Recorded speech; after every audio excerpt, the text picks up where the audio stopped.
मेरा नाम यूना है और ये कहानी जब की है जब मैं हाई स्कूल में थी।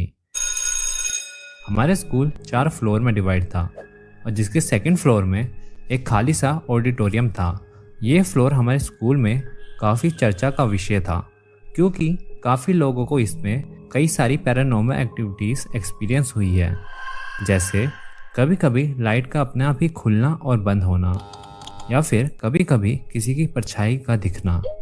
नॉर्मली ये फ्लोर बंद ही रहता था, पर रिसेंटली एनुअल डे के कारण इस फ्लोर को खोल दिया गया और वही ऑडिटोरियम हमें अपनी परफॉर्मेंस की रिहर्सल के लिए असाइन हुआ था।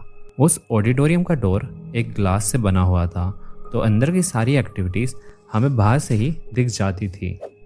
फिर जैसे जैसे हमारा एनुअल डे पास आया, हम वहाँ पे देर रात तक रुक के प्रैक्टिस करने लगे। फिर जब भी मेरे साथ वो खौफनाक एक्सपीरियंस घटा, बाकी दिनों की तरह मैं उस दिन भी देर रात 10 बजे तक वहाँ रुकी। मेरे साथ मेरी एक दोस्त भी थी और बाकी सब लोग घर चले गए थे सिवाय मेरे और उसके। नीचे के फ्लोर में भी कुछ लोग बचे थे जो अपनी परफॉर्मेंस की रिहर्सल कर रहे थे। फिर अब काफ़ी लेट होने की वजह से मैं और मेरे दोस्त ने भी घर जाने का डिसाइड करा। हमने सारी चीज़ें पैक कर ली और अपने घर जाने के लिए निकल गए। जाने से पहले हम दोनों ने ऑडिटोरियम की लाइट्स खुली छोड़ी थी। फिर जाते जाते मेरी दोस्त ने बोला वो अभी टॉयलेट से आ रही है और मैं उसका वेट करूं।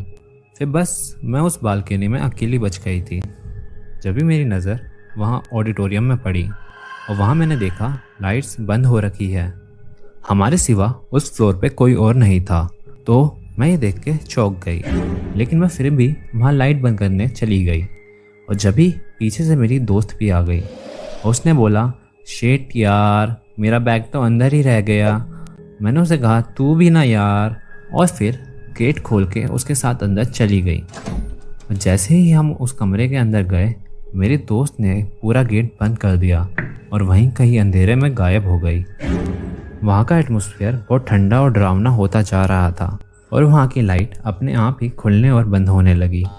मैं वापस से गेट खोलने का ट्राई करने लगी और जब भी मेरे को एक एहसास हुआ जैसे कोई मेरे पीछे खड़ा है, और वो जो कोई भी था उसने मुझे एकदम से धक्का दिया और मैं बाहर जाके गिर गई। मैंने उसी मौके का फ़ायदा उठाया और नीचे वाले फ्लोर पे भागने लगी। मेरी दोस्त भी वहीं थी। वो कहती सॉरी यार, ऊपर का वॉशरूम काम नहीं कर रहा था तो मैं नीचे आ गई। ये सुनते ही मैं ठंडी पड़ गई और मेरे पैरों तले ज़मीन खिसक गई। मैंने सोचा मेरी दोस्त यहाँ है तो मेरे साथ वो कौन था। उस दिन के बाद मैं कई दिनों के लिए बीमार पड़ गई और अपने स्कूल में परफॉर्मेंस भी नहीं दे पाई। अब इस बात को कई साल हो गए हैं, लेकिन उस खौफनाक इंसिडेंट से मेरी अभी भी रातों की नींद छिन रही है।